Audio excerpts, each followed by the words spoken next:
Breaking news tells us the Fed pivot is here, and you better do this right now. Now, the Fed just got the green light it needs to turn back on the money printer, and it's happening right now, so you better get ready. Now, while all eyes have been on the Federal Reserve and Jerome Powell to understand what comes next for our money, our purchasing power, our retirement accounts, our home values, and every other investment and asset we own, it was another government decision that changed the rules and gives the Fed the political cover they need to stop the monetary tightening stance and go back into an easy money policy. Yes, the long anticipated Fed pivot is right around the corner, and I'm taking action, and you might want to also. So in this video, I'm going to explain the rule change that was just made that gives the Fed the political cover it needs to go back into easing. Yes, a pivot. I'm going to explain exactly what this rule change is, what effects it should have on the markets, how we can watch it for confirmation, what the outlook and the projections are for the rest of this year, and what I've already started doing and will do more of, and you might also want to do. So don't miss this one. Let's go. All right, welcome back. If you're new to the channel, my name is Mark Moss, and I make these videos to change the way you think about money, because if you're not getting the right data, you're not making the right decisions. And there's some new data that just came out that it blew me away. I've been talking about it all the time. I could not wait to make a YouTube video on this and show you it's that big. It's that big. So let's go ahead and just jump right into what we're talking about. This is what everybody has been waiting for. Everyone's been waiting for. All right, so the Fed's commitment, Jerome Powell. Look, I believe him. I believe that he believes what he's saying, but things change. So he said that we're not thinking about raising rates in 2020. Then they lowered rates. He said we won't raise rates for 4 years. In 2 years, he started raising rates. Now, recently, he said that we're not thinking about lowering rates. We're going to keep rates very high for a long time. And I believe that he believes that. But things change. He said that we are committed to it. Powell said we're committed to it. What's it? Bringing inflation, CPI, back down. That's what they're committed to. All right? He said that we will crush demand and it won't be favorable. So we're going to make everybody broke. We want unemployment to go up. We want your wages to come down. We want your retirement and your house to come down. It won't be favorable, but we'll crush the demand, which will bring CPI down. All right, now, do they have to do that? Now, he said they're committed to it. They'll do it if they have to, but what if they don't have to? And what if they've already achieved it? Now, what we know is that the latest CPI reading went from, we're up at 9.1 at a peak, all the way down to now 6.5. So they're already getting this meaningful disinflation that they need, and maybe they have gone far enough. And wait until you see what just happened. All right, just change the rules. Now look, some of my favorite economists and analysts, one of my favorites is Harry Dent. I've had him on my channel twice, I believe.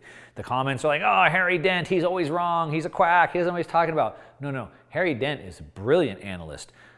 And he's right. All his data is right. The problem that he has is that he doesn't see all the tricks and manipulation that the Fed can do. Same with Peter Schiff, same with David Hunter, and a bunch of other analysts. They're right on the data, but we just can't continue to imagine all these tricks the Feds will play, how they just change the rules. And there's another change that the Fed just made that we're going to break down. So if you can't beat them, lie to them. If I can't change reality, I'll just gaslight them. I'll just lie to them. And so we have to understand that the CPI, the way they measure CPI, the Consumer Price Index, changes. And as a matter of fact, it changes all the time. There's been lots of changes since 1980. For example, inflation doesn't include house prices anymore. House prices have gone up for so long, but in 1983, the government switched from using home prices to using rental prices. So that was 1983. They constantly change this to get the CPI number to be not the truthful number that you and I believe it should be, but whatever they want it to be. This is a good one. Economists swap expensive products for cheaper ones.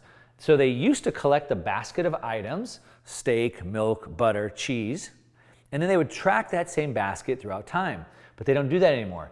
Now they take a basket of items that you simply tracked, but they begin to update the basket more regularly about 20 years ago. So now, you know what, instead of steak, let's just put hamburger meat. right? Instead of milk, nobody drinks milk anymore, let's put water. And so they're starting to do these substitutes. And so these are just a couple of ways that they start to manipulate the data, all right? And this is where they're going to get you. There's another rule change that just went in, and it's going into effect right away. And this is going to change everything. And it's hard to overstate how big this change is. This is the green light for the proverbial pivot that everybody's been waiting for, and I believe risk assets are already showing us that. Okay, what am I talking about? Well, the government has decided to change the CPI calculations again. Now, to be clear, it's not the Fed that does this, it's the BLS, the Bureau of Labor Statistics. And here's a screenshot directly from their website showing you what this is. The Consumer Price Index, January 2023 CPI weight update. All right, so this is breaking news. You're hearing it right here first. The BLS plans to update weights annually. Okay, it's a big deal. Annually for the Consumer Price Index based on a single calendar year. I'm going to show you what that means. On a single calendar year of data using consumer expenditure data from 2021. Most people don't know what that means, but it's big. So let me break that down and show you what I'm talking about. All right, so what happens is they want to step up the year-over-year comparisons. Now what we can see is that before the comparables were 2 years. So what they would do is they would look at 19 and 20 and they would compare, they would put those together. And what we can see is if we look at the US CPI 2019 to present, we can see it was pretty flat, right?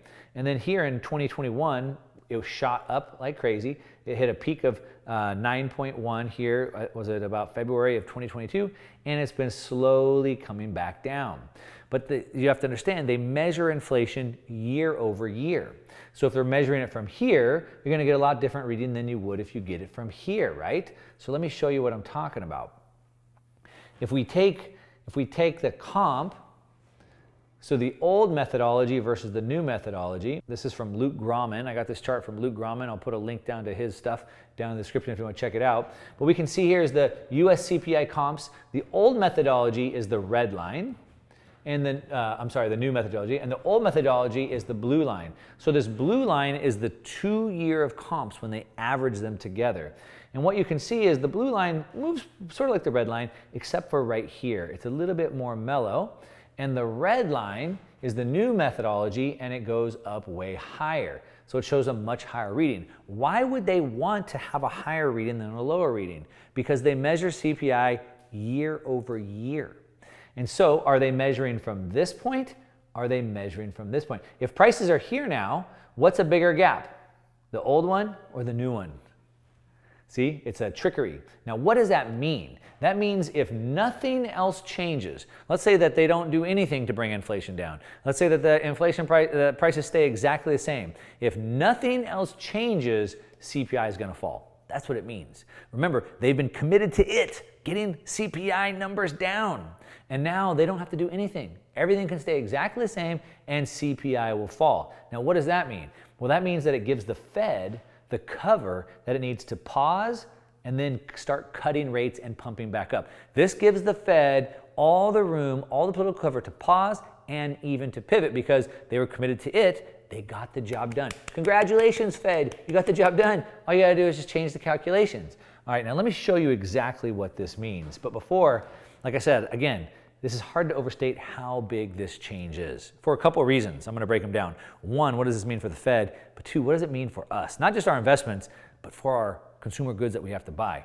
Like I said, this is very, very big news. So what happens? Well, what we're going to see is that the March CPI data should start falling very, very sharply. Like I said, it's already started falling very, very sharply. I think in March it starts to fall. By May, it should fall by 2 to 3%, and by December, it could fall by as much as 3%. Remember, we're measuring off of the old number. So all we have to do is see what the old number was and assume that it stays the same, and we can figure out, we can chart or project where that rate will be. And what we can see is that it starts falling really fast. Here's January, here's March, and here is basically December right here.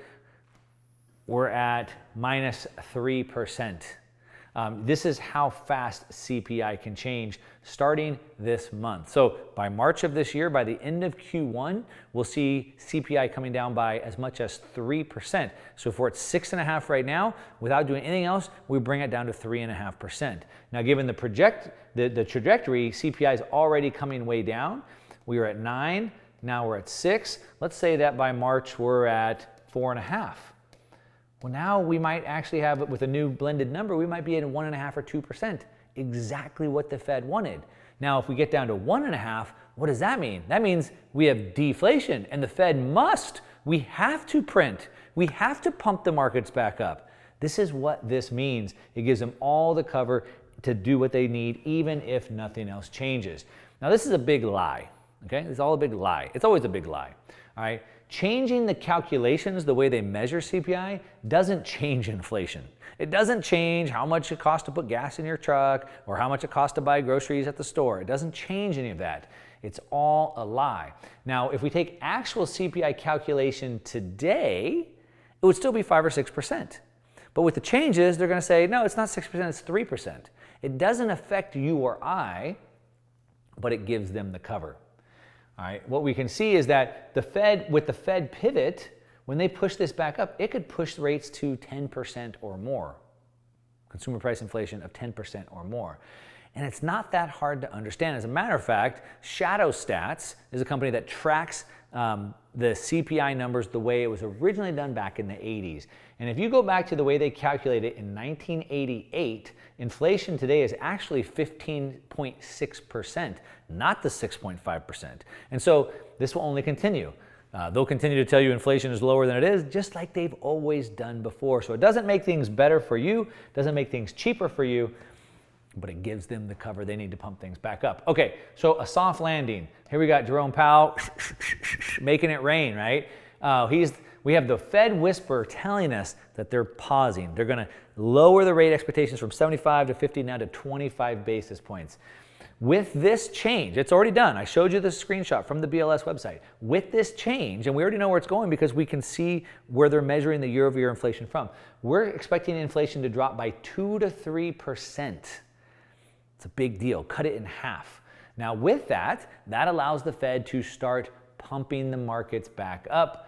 And so they got creative, they changed the rules, and now we're going to expect to see CPI and rates fall, which means they can start pumping out money. Now, game on. Everybody's been waiting for the Fed pivot, right? If the Fed pivots, it's time to start buying again, right? And you can see Bitcoin has already pumped. I think it's up 20-30% at the time of this recording. Some of the Bitcoin miners like Mara is up 150%. We can see gold pumping. We can see commodities pumping. Some of the gold miners that I've been talking about and following are up 100-150% as well. Other commodities are doing really well as well. So if this is true, which I showed you the screenshot of the BLS, then the Fed has the cover they need to start pumping money back in the markets no later than by the end of Q1, and these assets are already sniffing it out. So I'm putting money back into markets. I'm putting money back to work. What are you going to do? Let me know in the comments down below. Do you see this? Does this give the Fed the cover? Are they now pivoting officially or no? Is it a fake out? Let me know in the comments down below. Of course, as always, give me a thumbs up on this video if you like it. If you don't, you can give me a thumbs down. That's okay, but at least tell me why. Hit that like and that subscribe button while you're at it, and that's what I got. To your success. I'm out.